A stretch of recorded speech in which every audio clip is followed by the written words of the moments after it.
So నేను మోషేతో ముఖాముఖిగా మాట్లాడేవాడిని. అట్లాంటిది మీరు మోషే గురించి సనుక్కుంటారా? మోషే గురించి గొనుక్కుంటారా? మోషే గురించి గొనుక్కోవటానికి అసలు మీరు ఎందుకు భయపడట్లేదు? మీకు ఎందుకు భయం లేదు మోషే అంటే అని అంటున్నాడు దేవుడు. ఇలాగే అంటాడు దేవుడు ప్రతి చోట్ల, తెలుసా? ఇష్టం వచ్చినట్లు మనం కొన్ని చోట్ల మాట్లాడుతూ ఉంటాం, ఎట్ట పడితే అట్లా మాట్లాడుతూ ఉంటాం, పొగరు వచ్చి మాట్లాడుతూ ఉంటాం. పొగరు వచ్చి చిన్నపిల్లల మీద అరవటం, పక్కన ఫ్రెండ్స్ వాళ్ళ మీద అరవటం, వీళ్ళ మీద అబద్ధాలు చెప్పటం, చాడీలు చెప్పటం, ఇట్లాంటివి చేసినప్పుడు దేవుడు కోపం వచ్చింది. అప్పుడు ఏం చేస్తాడు తెలుసా? హఠాత్తుగా అనారోగ్యం తీసుకొస్తాడు. ఫస్ట్ లేదు, అనారోగ్యం తర్వాత ఏదో ఒక ఇంట్లో కష్టం తీసుకొస్తాడు. పనులు లేకపోవటము, డబ్బులు లేకపోవటము, గొడవలు రావటము, ఇవన్నీ తీసుకొస్తాడు. నుంచుంటావా?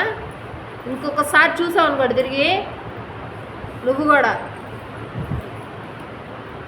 ఇవన్నీ చేస్తూ ఉంటాడు. అంటే శిక్ష మాత్రం ఖచ్చితంగా వచ్చింది. సో ఎవరిని పడితే వాళ్ళని తిట్టకూడదు, ఎవరు పడితే వాళ్ళ మీద అరవకూడదు. ఎందుకు? మోషే గారి గురించి తెలియక వాళ్ళు కొనుక్కుంది. తెలిస్తే కొనుక్కుంటారా?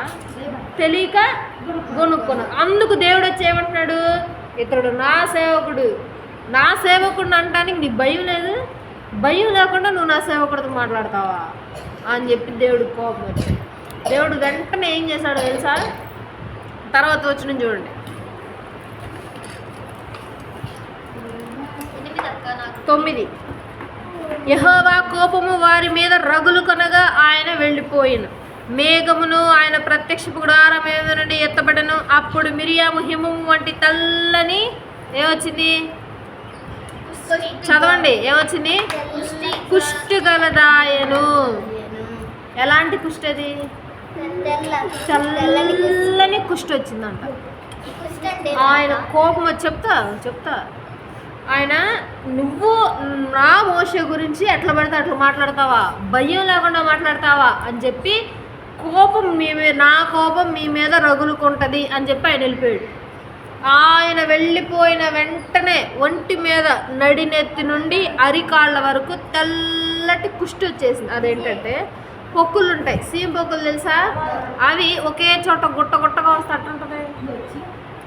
అదే ఒంటి నిండా వచ్చింది, తలలో కూడా వచ్చింది,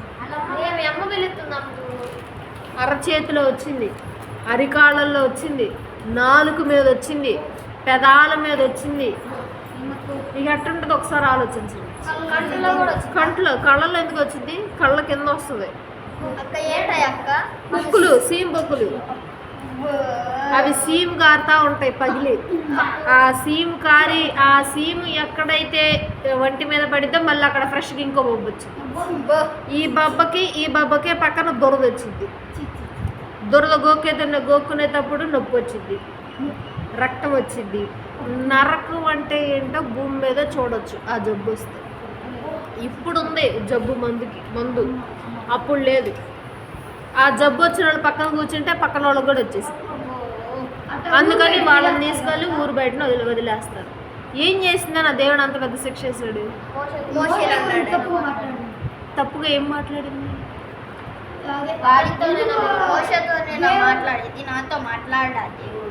ఏ విషయంలో మాట్లాడింది ఆ విధంగా? పెళ్లి విషయంలో. దేవుడు కూడా కొన్ని విషయాలు మనకి తెలియజేస్తూ ఉంటాడు. అవి మనం చేసామనుకో పక్కన వాళ్ళు ఏమనుకుంటారు? తెలియక, అబ్బో వీళ్ళు చూసావు ఎట చేస్తున్నారు, వాళ్ళు చూసావు ఎట చేస్తున్నారు, మళ్ళీ పైపచ్చి దేవుడు అంటారు, అది అంటారు, మళ్ళీ పైపచ్చి చర్చిలకు వెళ్తారు, అది చేస్తారు అని చెప్పి మాట్లాడుకుంటారు. దేవుడికి ఏమొచ్చింది అప్పుడు? అందుకే ఎవరితో పడితే వాళ్ళతో ఎట్ట పడితే అట్ట మాట్లాడకూడదు. వెంటనే ఏమొచ్చింది? మిరియామ్కి కుష్టి వ్యాధి వచ్చింది. అసలు అహరోను, మోషే అసలు చూసి భయపడ్డారు ఫస్ట్. మరి అంతే కదా, ఆ పొక్కులు ఎలా వచ్చినాయి? మిరియామ్కి వచ్చింది. ఏడని నిద్రపోతున్నాయి. ఆ పొక్కులు ఎలా ఉన్నాయి? తెల్లగా ఉన్నాయి, తెల్లటి పొడ కదా. ఆ పొక్కులన్నీ తెల్లగా ఉండేసరికి ఎట్టుంటుంది ఒళ్ళంతా? మనిషి ఎట్టుంటుంది అప్పుడు? భయం వేసిద్ది. ఫస్ట్ ఒకలాగా కాదు, ఆ మనిషిని చూస్తే ఏం వేసిద్ది?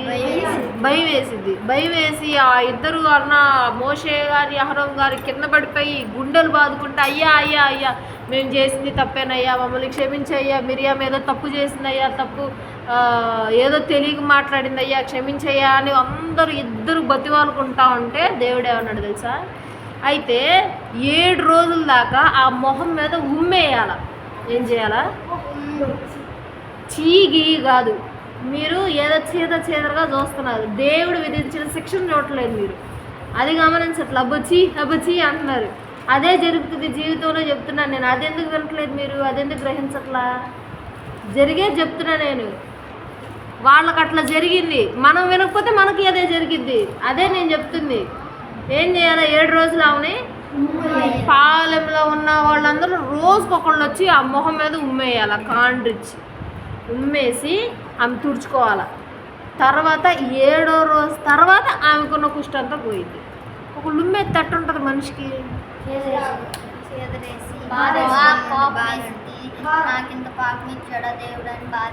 చీదరేది ఫస్ట్ బాధేసింది. ఒకళ్ళు బై మిస్టేక్ వాళ్ళు తుమ్మినప్పుడు వాళ్ళ డ్రాప్లెట్ ఒకటి మీద పడితేనే మనకి ఎట్ట ఉంటుంది? కోపం వచ్చింది. చెయ్యడు పెట్టుకోవా, ఎట్టబడితే అటు తుమ్ముతావు అని అంటారు. అదే కావాలని ఎవరైనా ఉమ్మేస్తే మొహం మీద కావాలని కాండ్రిచ్చి బాధ వేసిద్ది, కోపం వేది ఫస్ట్. అది అవమానం కిందకు వచ్చింది ఉమ్మేస్తే. ఎప్పుడైనా గుర్తుపెట్టుకోండి, మీకు తర్వాత అర్థమైద్ది, ఫీలింగ్స్ తర్వాత వస్తాయి మీకు. బాధ వేసిద్ది ఫస్ట్ ఎవరైనా ఉమ్మేస్తే మొహం మీద కావాలని. ఎవరైనా చెప్పుతో కొడితే ఏమనిపించింది? బాధ వేసిద్ది. ఆ బాధ 7 రోజులు భరించిందా? ఏమన్నందుకు? మోషే గురించి తప్పుగా మాట్లాడినందుకు. ఏది మాట్లాడటం కూడా ఎట్లా మాట్లాడింది? గొనుక్కున్నారు అంతే. వెళ్ళి అహరోన్ చెవులో చెప్తుంది, అహరోన్ అంటా ఉన్నాడు సైలెంట్. గొనుకుడు దేవుడు విన్నాడు. దేవుడు విని ఎంత పెద్ద శిక్ష వేస్తాడు చూడు. ఏసిన్స్ కుష్టి వేది చాలుగా, వదిలేయచ్చుగా పాపం. అప్పుడే కుళ్ళిపోతూ ఉండిద్ది, ఆ నొప్పి భరించలేక అల్లాడిపోతా ఏదో అట్టా ఉండిద్దిగా. ఇప్పుడు ఆ వ్యాధి నీకు నయం అవ్వాలన్నా నువ్వేం చేయాలా? ఇంకో బాధ అనుభవించాలి. ఇక జన్మలో ఇంకొకరి గురించి మాట్లాడిద్దా? ఇంకొకరి గురించి బొనిగిద్దా? ఇంకొకరి గురించి అట్లా పడితే అట్లా నోట్లో నుండి వస్తుందా? అదే ఉండాల ప్రతి మనిషికి భయం. మీకు కూడా అదే చెప్తున్నా. ఇక నుండి మీ తల్లిదండ్రుల గురించి మాట్లాడకూడదు, గొనుక్కోకూడదు. మీ ఫ్రెండ్స్ గురించి మాట్లాడుకోకూడదు, గొనుక్కోకూడదు. సండే స్కూల్కి వచ్చి పిల్లల మీద అరవకూడదు, పిల్లల మీద గొనకూడదు. సండే స్కూల్కి వచ్చి పిల్లలతో ప్రేమతో మాట్లాడాలి కానీ గద్దించి మాట్లాడొద్దు. మీకు ప్రతిసారి చెప్తున్నా, మీకు తోలు తీసేస్తా. పిల్లల మీద అట్టబడితే అట్ట మాట్లాడారా, బయట మాటలన్నీ తీసుకొచ్చి ఇక్కడ మాట్లాడినా, బయట ఏదో జంతువుల పేర్లు తీసుకొచ్చి మనిషికి పెట్టిన పందా, కుక్క, ఎద్ద ఎట్టా పెట్టి మాట్లాడినా కానీ ఊరుకునేది లేదు. ఒళ్ళు జాగ్రత్తగా ఉండాలి. ఎట్టుండాలా? జాగ్రత్తగా లేకపోవటం వలన కానీ మిరియాకి ఏమొచ్చింది? ఆ 7 రోజులు ఒక్కొక్క మనిషి వచ్చి ఉమ్మొస్తూ ఉంటాయి. ఎట్టుంటుందా మనిషికి? ఎంత బాధేసిద్ది. ఏంటి దేవుడా, నేనేదో చిన్న మాట అన్నందుకు ఇంత పెద్ద శిక్ష వేసావా నాకు? అంత పెద్ద శిక్షే ప్రతి మనిషికి వేస్తాడు దేవుడు. అది ఎవరికి అర్థం కావట్లేదు, అంతే తేడా. మనము మాట్లాడుకుంటాం వాళ్ళ గురించి వీళ్ళ గురించి. తెలుసా మీకు? మీరు మాట్లాడిన వాళ్ళే, అవునా కదా? వాళ్ళ గురించి ఇట్ట మాట్లాడిన వాళ్ళు, అమ్మో వీళ్ళు ఇట్ట వాళ్ళట్ట అని సడన్ చెప్పుకున్నారు, తిట్టుకున్నారు, అన్నీ చేసుకున్నారు. దేవుడు మీ మీద శిక్ష రానిలేదంటారా? ఏ విధంగా రానిచ్చుంటాడు?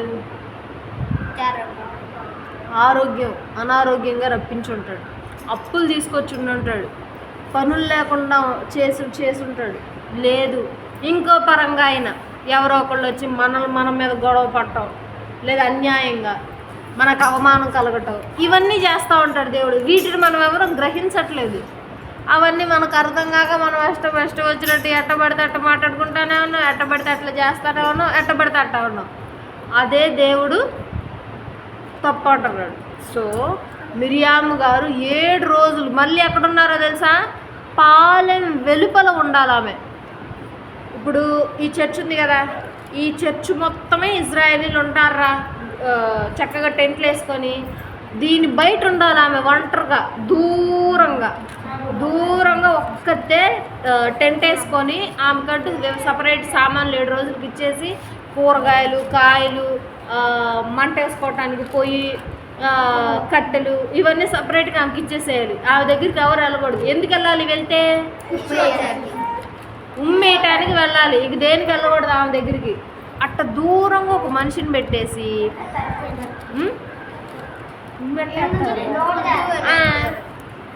నోటికేస్తారా ఉమ్ము? ఆహా, ఉమ్మేయటానికి ఇక వెళ్ళేదాళ్ళు. ఉమ్మేసి వచ్చేయటమే మొహం మీద. ఉమ్మేస్తేనే నయమైద్ది. మళ్ళీ ఉమ్మేయకుండా అమ్మో పాపం తొందరపడి ఎవరైనా ఉమ్మేస్తారా? అరే పాపం అనిపించదు ఎదుటోళ్ళకి. కానీ ఆమెకు నయం అవ్వాలంటే ఏం చేయాలా? తప్పదు మరి. అవమానం చూసారా? ఆ అవమానం 7 రోజులు ఆమె అనుభవించింది. కానీ ఆమె మనుషుల్లో కూడా లేదు పాపం. ఎక్కడుంది? దూరంగా ఉంది. ఏదైనా జంతువు వచ్చి పీకు తిన్నా కానీ చూసేవాడు లేడు. అరిసిన ఎవరు వచ్చేవాళ్ళు లేరు. వెళ్ళు చూసేవాళ్ళు లేరు, అరిసేవాళ్ళు లేరు. భయం వేస్తూ ఉంటుంది. ఏ జంతువు వచ్చిద్దో, ఏ పురుగు వచ్చి కుట్టిద్దో. మరి అడవేగా అంతా. ఇప్పుడంటే మనమంతా విస్తరించి చెట్లన్నీ కొట్టేసి ఇల్లు కట్టుకున్నాం. అప్పట్లో ఏమన్నా జనాలు అప్పుడేగా పెరుగుతుంది వరుసగా. అడవే అప్పుడు ఎక్కువ. సో ఈ విధంగా దేవుడు ప్రతి ఒక్కరిని శిక్షిస్తాడు. నోరు జాగ్రత్తగా లేకపోతే దేవుడు ఏం చేస్తాడు? శిక్షిస్తాడు. వాక్యం ఉంది బైబిల్లో. తన నోటిని అదుపులో పెట్టుకున్నవాడు తన ప్రాణాన్ని కాపాడుకుంటాడు. ఎక్కడ నుండి?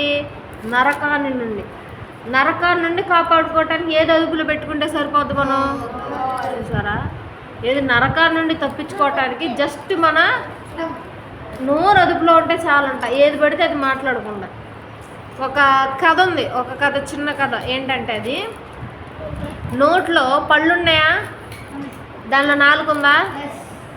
మనం ఆహారం తినగానే పళ్ళు ఏం చేస్తాయి? నవ్వులుతాయి. చక్కగా నవ్వులుతూ ఉంటాయి. నాలుగు ఏమన్నా నవ్వులిద్దా?